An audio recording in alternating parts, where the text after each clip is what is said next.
네, 오늘 같이 말씀 보겠습니다. 오늘 같이 나눌 하나님의 말씀은 창세기 9장 1절 말씀이에요. 우리 한 절인데 앞에 화면 보면서 같이 한 목소리로 크게 같이 함께 읽도록 하겠습니다. 준비됐죠? 네, 앞에 있는 화면 보고 같이 함께 읽을게요. 시작! 하나님이 노아와 그의 아들들에게 복을 주시며 말씀하셨다. 생육하고 원성하여 땅에 충만하여. 아멘. 지난주에 우리가 여호수아 그리고 갈렙에 대한 이야기를 같이 나눴어요. 그들의 이야기를 통해서 제가 여러분이 아마 처음 들어봤을 법한 그런 단어를 하나 소개했습니다. 기독교 세계관이라는 단어를 여러분들께 소개를 했어요. 간단하게 기독교 세계관은 이 세상 가운데에서 우리와 함께 하시는 하나님을 발견하는 것, 바라보는 것이다. 제가 이렇게 표현을 했습니다. 이 세상 속에서 함께 하시는 하나님을 발견한다라는 것, 이것을 조금만 더 쉬운 말로 표현하면 우리가 이 세상 가운데서 우리와 함께 하시는 하나님을 우리가 아는 거라고 생각해 볼 수 있을 것 같아요. 지난주에 우리가 영상을 하나 봤었어요. 드라마 영상을 보면서 그 병에 걸린 여자 주인공이 있었는데 그 가까운 친구 2명이 있었잖아요. 왜 그들이 자신의 삶의 자리를 포기하면서까지 산에 들어가면서 친구와 함께하는 걸 선택할 수 있었을까? 왜 그랬었죠? 그 친구가 어떤 친구인지 아니까 함께할 수 있었다라고 제가 이야기를 드렸었잖아요. 그런 것처럼 우리가 이 세상에 함께하시는 하나님을 우리가 발견한다라는 것을 그만큼 우리가 하나님을 더 알아간다라고 우리가 이해할 수 있을 것 같아요.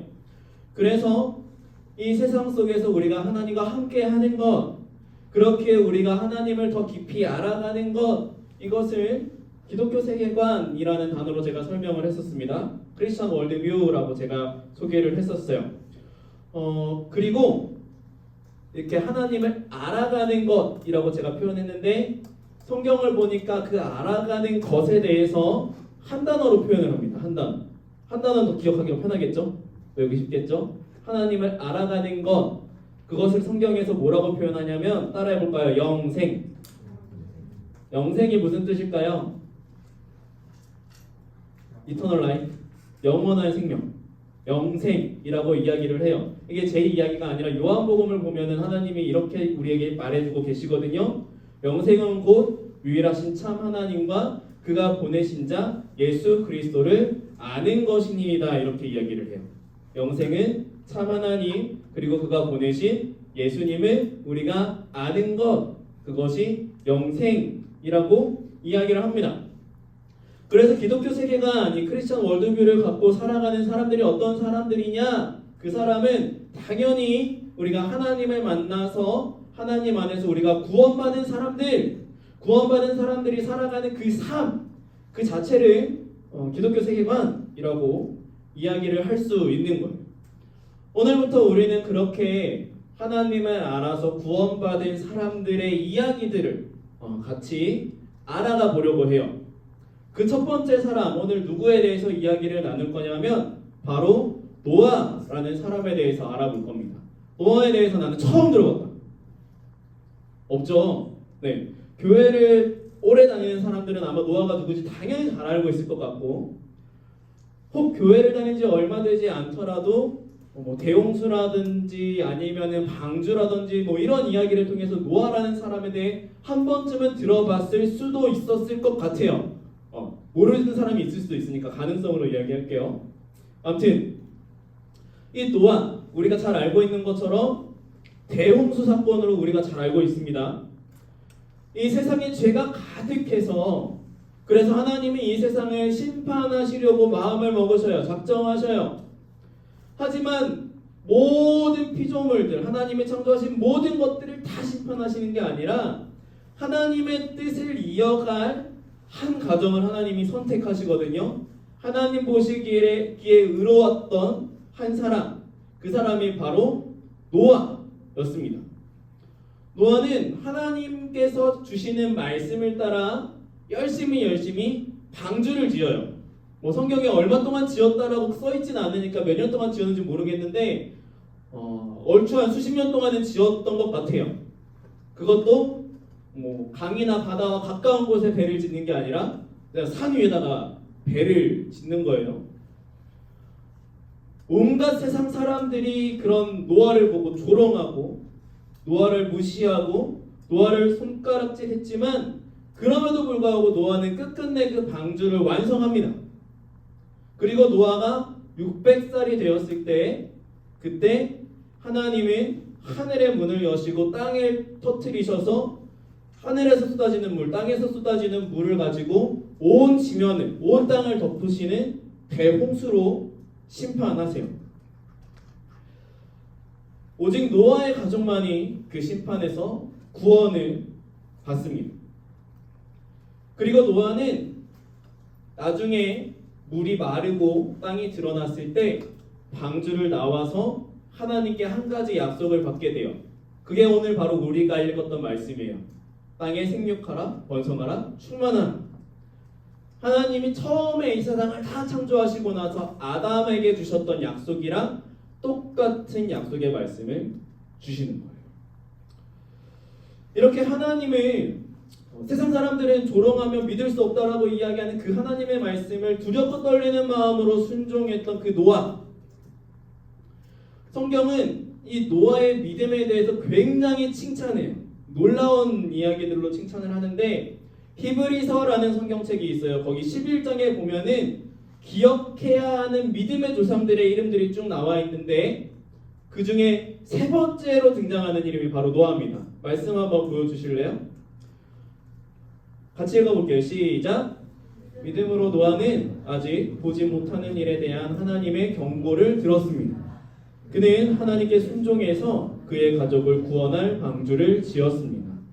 그는 믿음으로 세상이 잘못되어 가고 있음을 사람들에게 알리고 하나님과 의의 관계를 맺은 사람이 되었습니다. 아멘. 성경이 노아의 믿음에 대해서 굉장히 아름다운 말들로 칭찬하고 인정하고 있어요.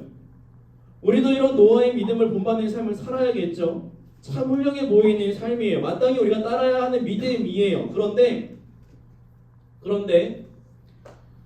우리가 이 노아의 방주 시점으로 돌아가서 과연 이렇게 칭찬받는 노아이지만 노아의 그 감정, 노아의 마음은 어땠을까? 방주에서 나왔을 때 노아의 마음과 감정은 어땠을까? 한번 우리가 상상을 한번 해봤으면 좋겠어요. 노아가 홍수가 끝나고 나서 이제 방주 문이 열려서 딱 나왔어요.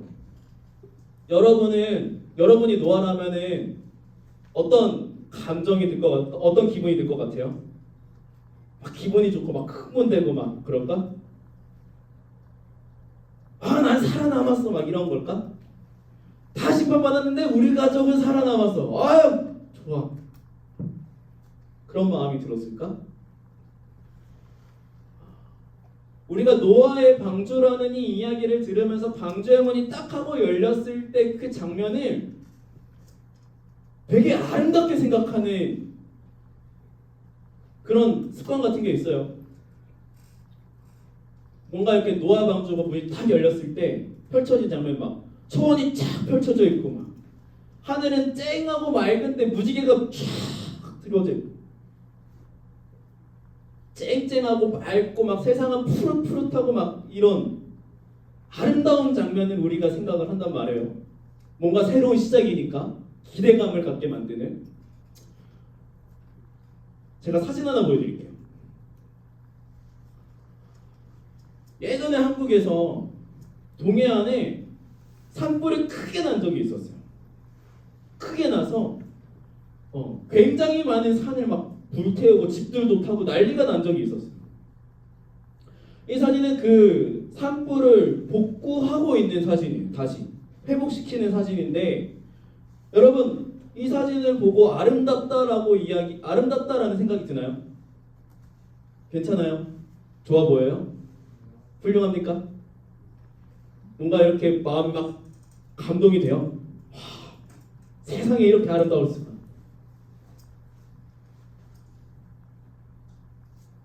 불과 며칠 동안 불에 탄 산불을 그 죄를 치우고 나무를 심고 해서 복구하고 있는데 이 장면이 아름답나요? 아름답지 않아요.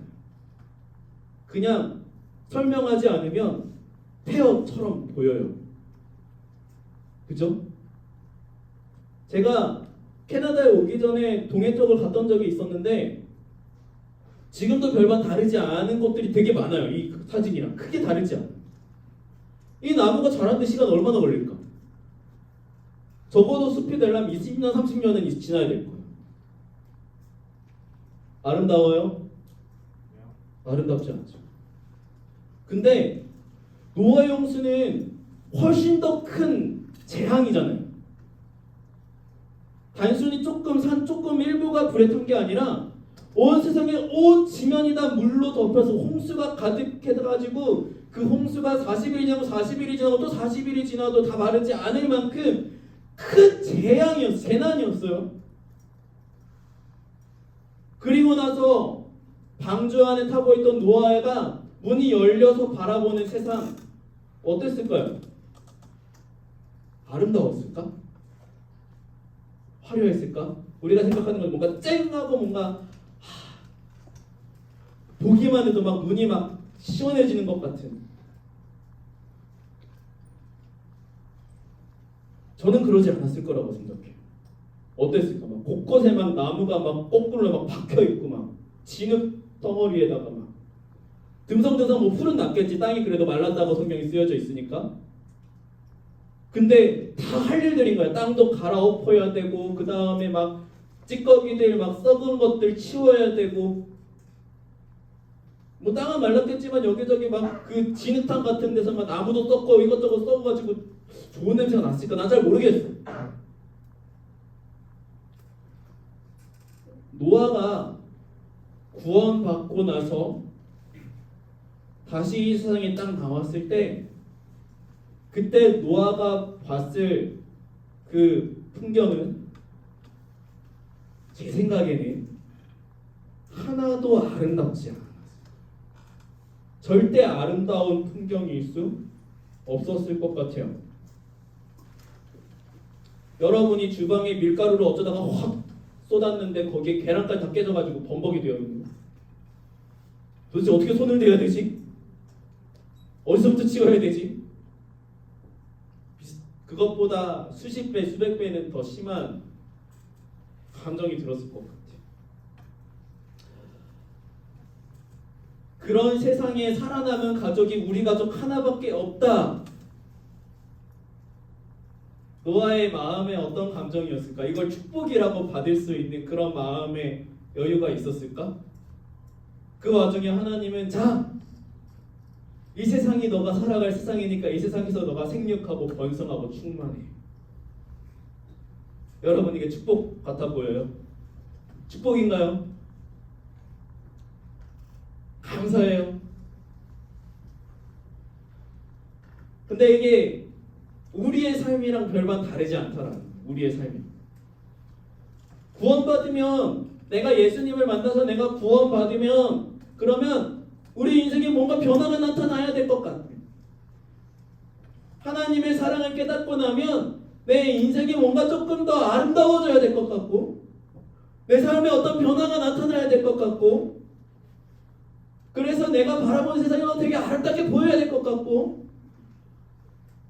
이런 기대감이 있을 수도 있어요. 없을 수도 있겠지만 그런 느낌적인 느낌이 있는데 막상 실제로 살아보면 절대 그렇지 않다라는 거예요. 구원받는다고 세상이 아름다워지지가 않아요.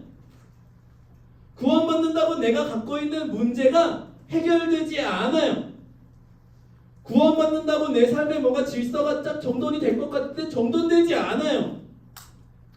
어쩌면 내가 교회를 나오고 나서 내 인생이 더 뒤죽박죽 될 수도 있어요. 더 혼란스럽고 더 복잡하고 때로는 그래서 내가 교회 다니는 사람이기 때문에 더 많은 책임감, 더 많은 리스폰시빌리티가 부여되고 더 무거운 삶이 내 어깨를 짓누르는 그게 구원일 수 있다라는 거예요. 구원받은 이후의 삶은 그냥 일반적으로 교회 다니지 않는 일반 세상 사람들의 눈으로 봤을 때는 어쩌면 구원받기 전보다 더 엉망진창일 수 있어요. 비참할 수도 있고 더 처참해질 수도 있어요. 그럼에도 불구하고 우리가 교회를 나와서 예수님을 믿기로 작정한 그 순간부터 우리가 구원받은 사람이라는 사실은 절대 변하지 않아요. 노아가 하나님께 선택받아서 그가 결국에 구원받은 가정이 된 것을 바꿀 수 없는 것처럼 우리가 예수님을 믿어서 구원받았다라는 그 사실 역시도 우리가 바꿀 수 없는 거예요. 우리는 그 다음의 세상을 구원받은 사람으로 살아가야 해요. 이 번잡스럽고 혼란하고 복잡한, 그래서 도대체 어디서부터 손을 대야 될지 모르겠는 그런 우리의 삶을 어떻게든 우리 살아내야 해요. 그러면 무엇이 우리를 이 복잡한 세상에서 구원받은 하나님의 자녀로 살아가게 만들 거냐? 무엇이 우리를 그렇게 만들어 갈 거냐? 다시 우리가 말씀 속으로 한번 들어가 볼게요. 하나도 아름답지 않은 그 세상을 바라보면서 노아가 했던 게 무엇이냐? 성경을 보면 노아는 그 폐허 같은 세상 속에서 어디 처박혀 있는 돌 같은 걸 주워와서 단을 쌓아요. 그리고 번제를 드렸다라고 성경은 이야기를 합니다. 번제를 드렸다. 오늘 우리의 언어로 표현하면은 예배했다, 하나님께 예배 드렸다, 뭐 이런 이야기예요. 정말 폐허 같은 그런 세상을 바라보면서 도무지 아름답다고 이야기할 수 없을 것 같은 그런 세상을 바라보면서, 그래서 이제 내가 도대체 뭘 어떻게 해야 될지 모르겠는데 그 세상을 눈앞에 두고 노아가 하기로 결정했던 첫 번째 일은 무엇이냐면 예배였어요. 우리가 예배 이러면은 주일 아침에 함께 모여서 이렇게 찬양하고 말씀 듣고 기도하고 이걸 우리가 예배라고 생각해요. 전 이걸 예배라고 지금 이야기하는 게 아니에요. 사도 바울이 로마에 있는 교회에 쓴 편지를 보니까 사도 바울이 예배를 뭐라고 이야기하냐면 이렇게 이야기해요. 너희 몸을 거룩한 산 제물로 드리라. 이것이 하나님께 드릴 영적 재산이라. 영적 예배다. 우리의 몸을 거룩한 산 제물로 하나님께 드리는, 이게 무슨 말이냐?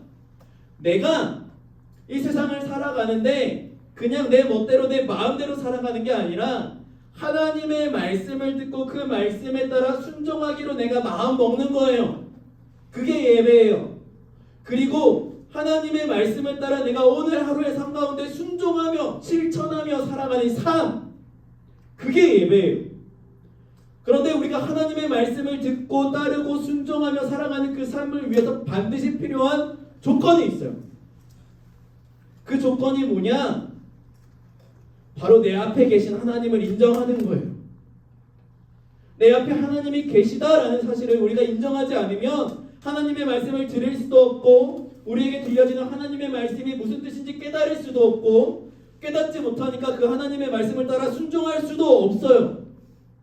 우리 앞에 하나님이 계시다, 이 사실을 인정할 때만 우리가 하나님의 말씀을 깨닫고 하나님의 말씀을 깨달은 대로 순종할 용기를 얻을 수 있고, 그래서 순종하는 삶을 살아갈 수 있는 거예요. 하나님 앞에서 내가 하나님의 말씀을 쫓아 하루하루를 살아가는 삶, 그게 바로 예배예요. 노아는 눈앞에 보이는 그 암울한 현실을 바라보면서 좌절하는 것이 아니라 오히려 그 속에서 어떻게 하나님의 말씀을 지키며 하나님을 따라 살아갈지를 결단하고 그렇게 살아가기로 발을 내딛었어요. 그런 노아에게 하나님은 아담에게 주셨던 그 놀라운 약속, 너가 이 세상에서 생육하게 될 것이고 번성하게 될 것이고 충만하게 될 것이라는 그 약속의 말씀을 하나님이 노아에게 주시는 거예요. 말씀을 믿겠습니다.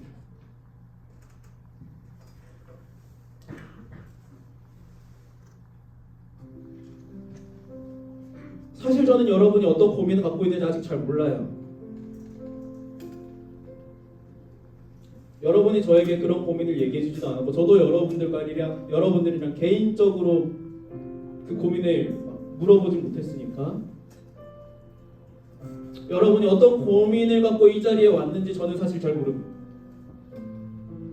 여러분의 학교 생활이 어떤지도 아직은 잘 몰라요. 알아가고 있죠.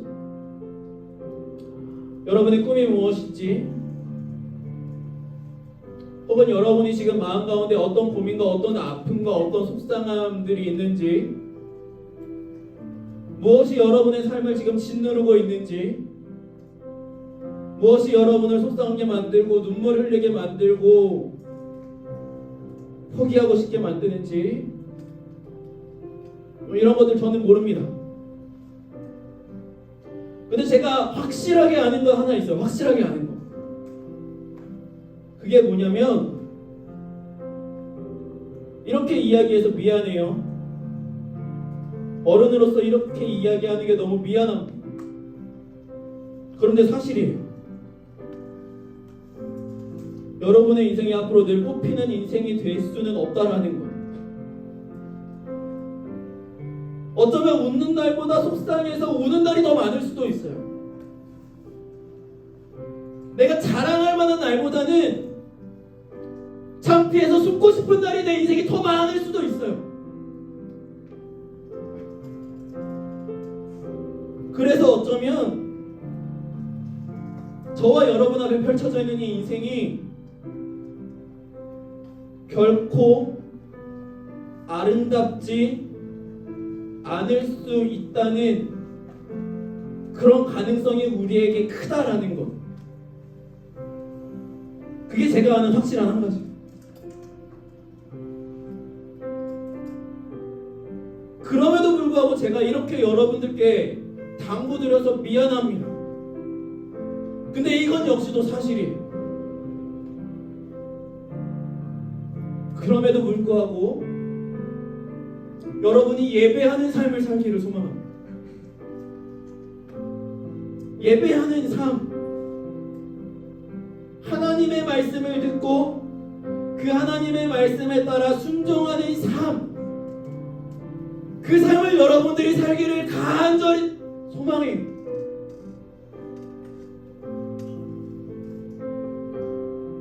그런데 여기에 비밀이 있어요.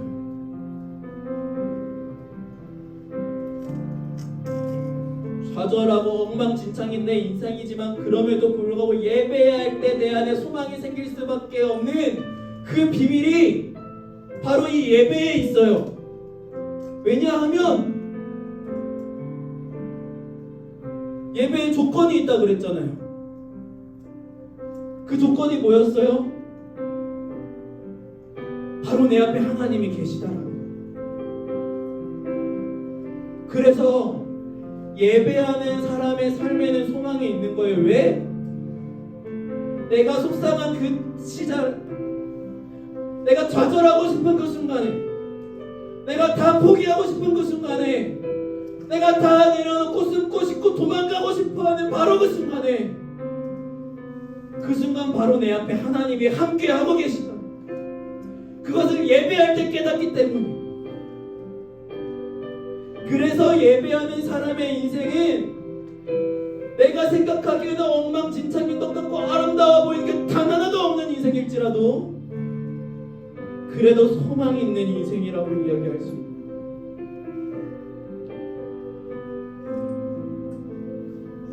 그래서 우리는 단 하나도 아름다울 것이 없어 보이는 바로 이 자리에서 우리의 예배를 시작할 겁니다.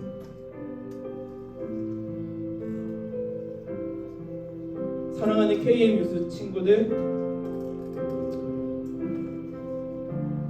우리 모두가 이 아름답지 않은 이 자리에서 그럼에도 불구하고 우리와 함께 하시는 그 하나님을 발견하고 또 그 하나님의 말씀을 듣고 그 하나님의 말씀을 깨닫고 그리고 그 말씀을 따라 한 걸음 한 걸음 순종하며 걸어갈 수 있는 그런 예배의 삶을 살 수 있기를 주님의 이름으로 간절히 소원하고 축복합니다. 그렇게 우리의 예배를 통해서 하나도 아름다운 게 없어 보이는 우리의 자리를 하루하루 조금씩 더 아름다운 삶의 자리로 바꾸어가는 그런 우리 모두들이 다 될 수 있기를 주님의 이름으로 소원하며 축복합니다.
노아가 구원받고 나서 다시 이 세상에 딱 나왔을 때 그때 노아가 봤을 그 풍경은 제 생각에는 하나도 아름답지 않았어요. 구원받은 이후의 삶은 그냥 일반적으로 교회 다니지 않는 일반 세상 사람들의 눈으로 봤을 때는 어쩌면 구원받기 전보다 더 엉망진창일 수 있어요.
좌절하고 엉망진창인 내 인생이지만 그럼에도 불구하고 예배해야 할 때 내 안에 소망이 생길 수밖에 없는 그 비밀이 바로 이 예배에 있어요.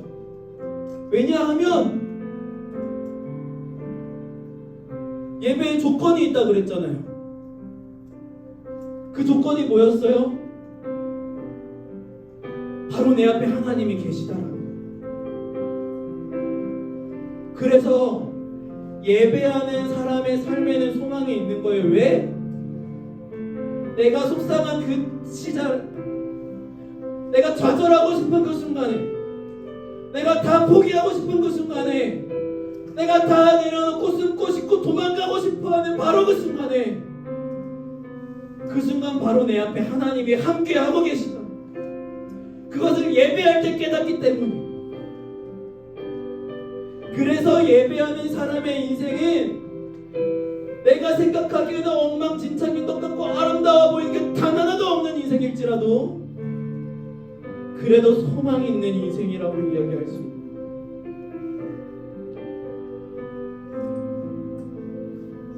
그래서 우리는 단 하나도 아름다울 것이 없어 보이는 바로 이 자리에서 우리의 예배를 시작할 겁니다.